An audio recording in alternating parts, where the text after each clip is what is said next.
Meus queridos amigos, o Thiago Finch, todo poderoso do marketing digital, está cometendo uma grande burrice e jogando dinheiro fora só para poder aparecer, só para se exibir. Pelo menos é isso que o Luiz Barsi, o maior investidor, pessoa física da Bolsa de Valores do Brasil, pensa nesse aspecto. E no vídeo de hoje eu vou te mostrar por que esse tipo de pensamento ele pode estar completamente errado e qual que é a verdade por trás desse jogo.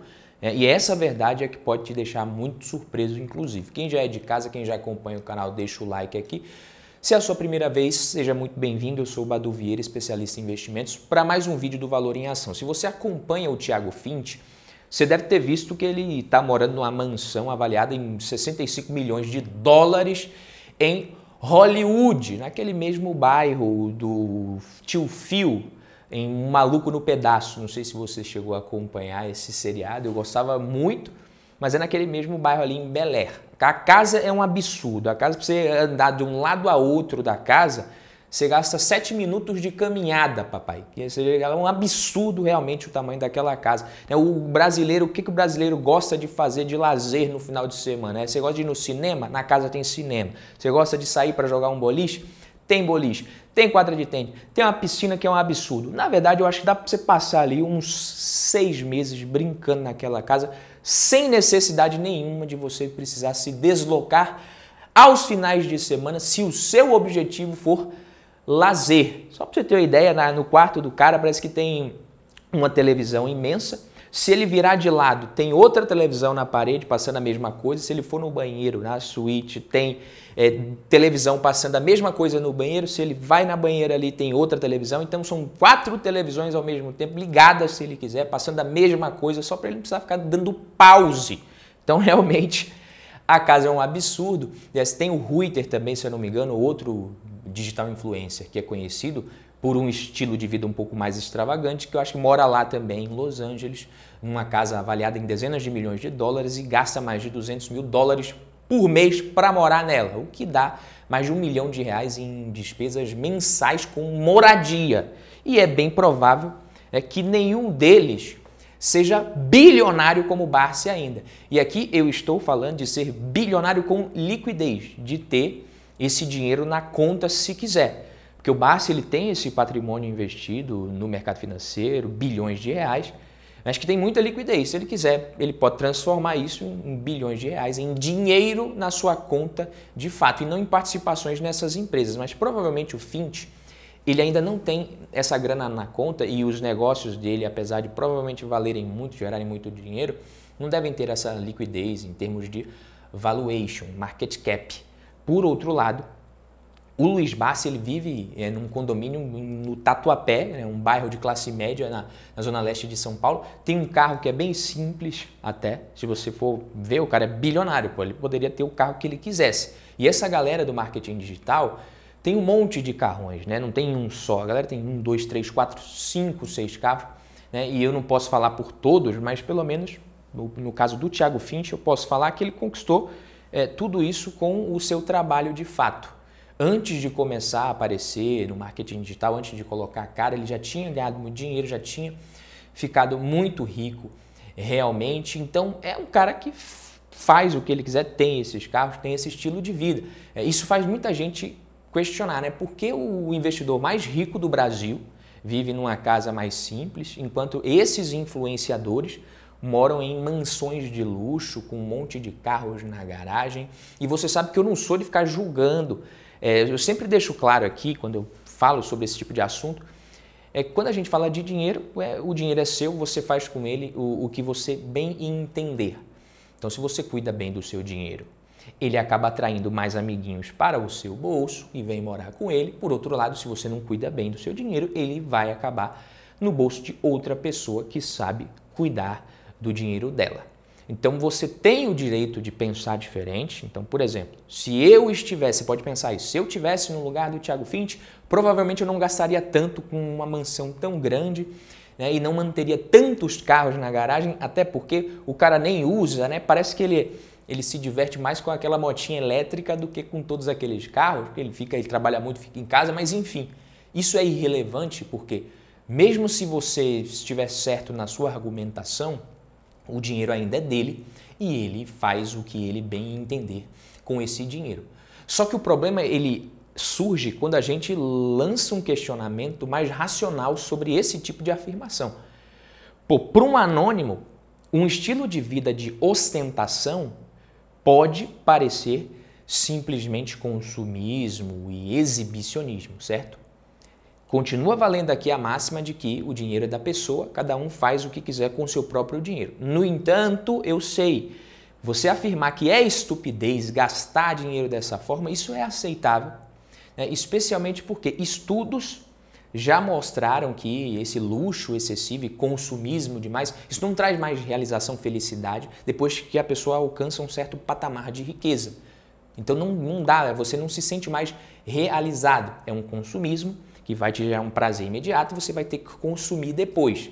Então realmente faz sentido você dizer que pensa dessa forma e discordar, mas não faz sentido você dizer que a pessoa está errada e tal. O que eu defendo é o seguinte, está errado, você pode dizer o seguinte, na minha opinião, se esse dinheiro fosse meu, eu não gastaria dessa forma. Onde é que está o erro? Se o dinheiro fosse seu e você gastasse, você estaria errado. Mas você não é a outra pessoa faz o que bem entender com o dinheiro dela. Ponto.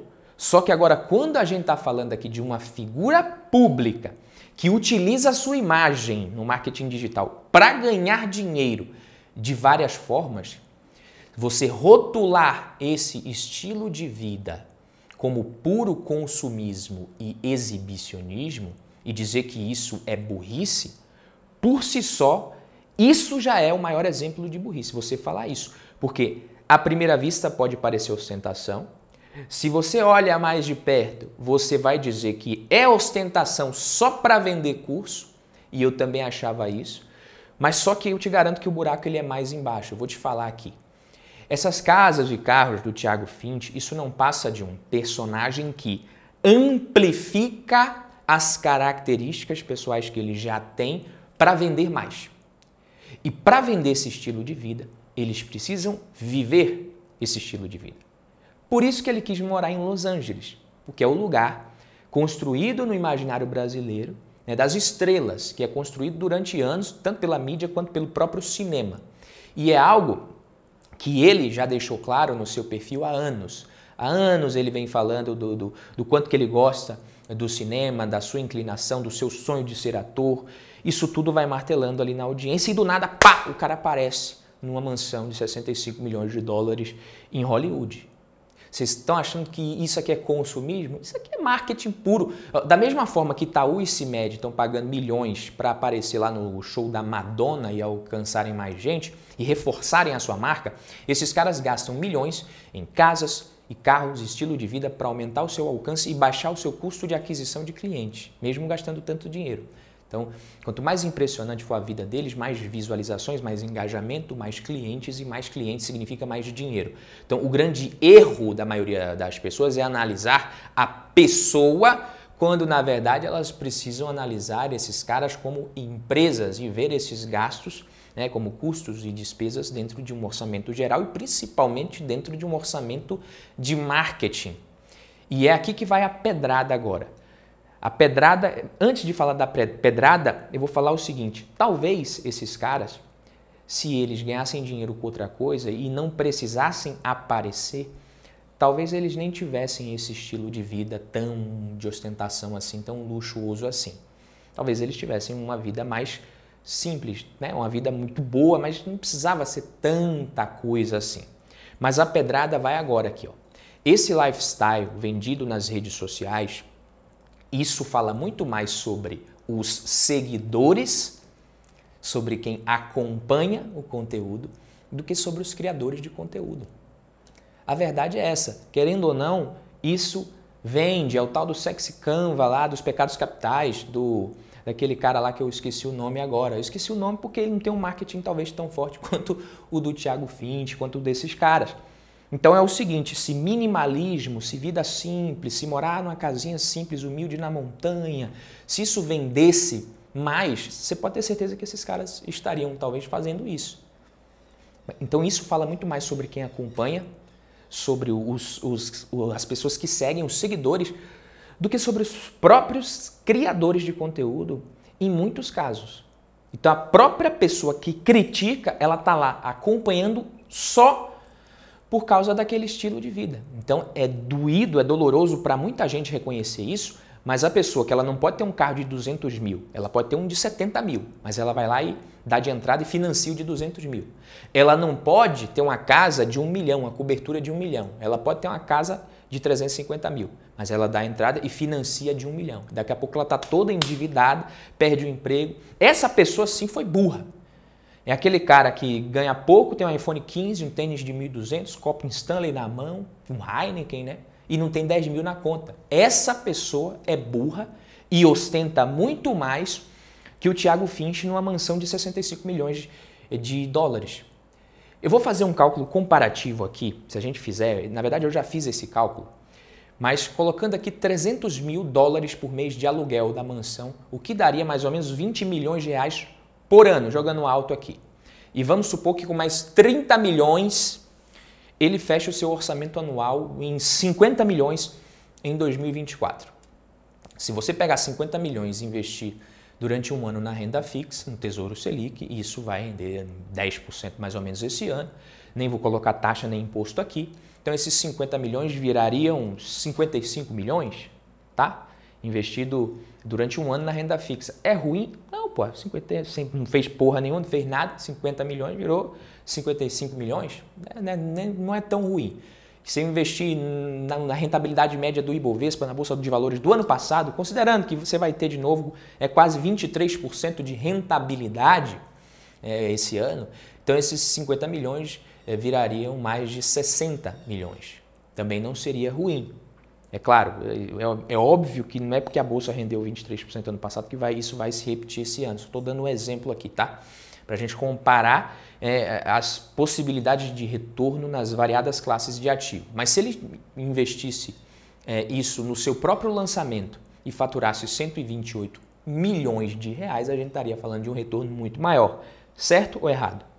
É claro que faturar 128 milhões não é fácil em um lançamento, mas não parece ser tão impossível assim para o Thiago, visto que no ano passado, no seu último lançamento, ele faturou exatamente isso e investindo muito menos do que 50 milhões. Se ele fizer um lançamento esse ano e faturar metade do que ele faturou no ano passado, já vai ser um retorno maior do que quase qualquer tipo de investimento que você pode fazer no mercado financeiro, isso sem correr risco demais, né, que nem criptomoedas e tal. No seu primeiro lançamento, ele fez 24 milhões de reais, isso com 3 anos e meio de antecipação, investindo 123 mil reais mais ou menos. Qual que é o retorno disso daqui? Você não tem noção do retorno, mas eu tenho porque eu fiz a conta. Nós temos um retorno total de 19.471,5%. Retorno médio dá 262% ao ano. 262% ao ano. Você vai conseguir isso aonde? Claro que isso daqui foi investindo, né, em Facebook Ads, esses 123 mil. Mas a gente sabe que o investimento não foi só esse. Ele viajou o mundo, né, comprou um monte de carro, roupas, gastou no seu lifestyle. Enfim, gastou dinheiro pra caralho para gerar aquela demanda reprimida. Digamos que foi um investimento de 2 milhões e não de 123 mil. Ainda assim, a gente estaria falando de um retorno, de um ROI de 88% ao ano. O que esses caras vêm fazendo é transformando as suas figuras em uma marca pessoal capaz de vender muito e gerar muito caixa.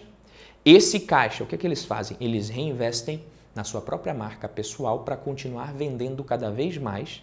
É basicamente isso. E investem também em outros negócios, que muita gente acaba nem sabendo, por trás, porque não tem a ver com a imagem dele, para que esses negócios gerem muito mais dinheiro lá na frente, sem que isso precise depender da própria imagem desses caras para sempre. Onde é que está a burrice nisso aqui?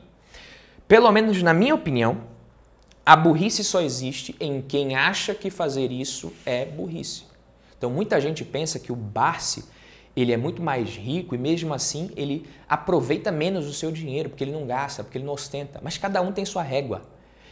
Cada um tem aquilo que faz sentido para você. O Barsi me parece ser um cara muito bem de vida, muito bem com a sua vida e que tem uma filosofia de investimentos, inclusive, que funciona muito bem para qualquer um que queira montar uma carteira previdenciária de renda passiva e que tenha perfil para isso. Estou falando de renda passiva. Então, separando aqui a pessoa da profissão, o Barsi, ele já mostrou que ele é muito bem ali, ele é muito bom no que ele faz e o que ele faz, replicar essa estratégia pode dar muito certo para quem quer, em paralelo à sua vida, ao seu trabalho, montar uma carteira previdenciária, só que uma coisa é a sua vida, outra coisa é o seu trabalho. E aí o problema é quando a sua vida é o seu trabalho, que é o caso desses influenciadores, e muitas pessoas acabam confundindo. A vida do cara é o trabalho, aquela ostentação é trabalho, aquele estilo de vida é trabalho, aquela mansão é trabalho também. Não adianta você ficar criticando, você ficar falando mal. Isso só demonstra o quão você é ignorante. E outra coisa, ficar rico é difícil, mas você se manter rico durante muitos anos, como o Barsi fez, é mais difícil ainda. E por mais que esses caras estejam ganhando muito dinheiro, eles não possuem tantos anos assim de prova no tempo como o Barsi. Eles não se provaram no tempo como o Barsi. Só que eu digo mais, nada impede que eles consigam se provar tão competentes quanto ou até mais quando o assunto é ganhar dinheiro. Pode ser que provavelmente eles tenham bilhões na conta, talvez daqui a 10, 15 anos, se continuarem sendo bem assertivos nas suas estratégias de marketing e na forma, nos investimentos que eles fazem para ganhar dinheiro. Então, a gente precisa saber separar uma coisa da outra. Não tem certo nem errado. Você tem estilo de vida diferente, você tem estratégia de investimento diferente, você tem renda passiva, renda ativa, cada um faz o que quer com o seu dinheiro, mas até para dar opinião na vida dos outros, a gente precisa entender um pouquinho mais do jogo de cada um. Beleza, meus queridos amigos? Esse foi o vídeo de hoje. Fico por aqui. Quem gostou, deixa o like. Tamo junto. Até o próximo vídeo.